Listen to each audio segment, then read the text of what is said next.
நீ விசுவாசித்தால் தேவனுடைய மகிமையை காணலாம். நீ விசுவாசம் குறைவுள்ளவளாக இருந்தால் அந்த மகிமையை காண முடியாது.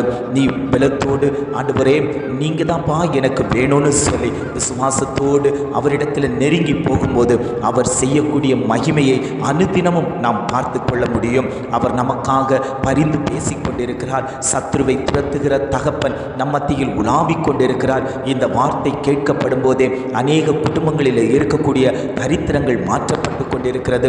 போராட்டத்துக்குள் இருக்கக்கூடிய குடும்பங்கள் விடுதலை பெற்றுக் கொள்ளுகிறார்கள்.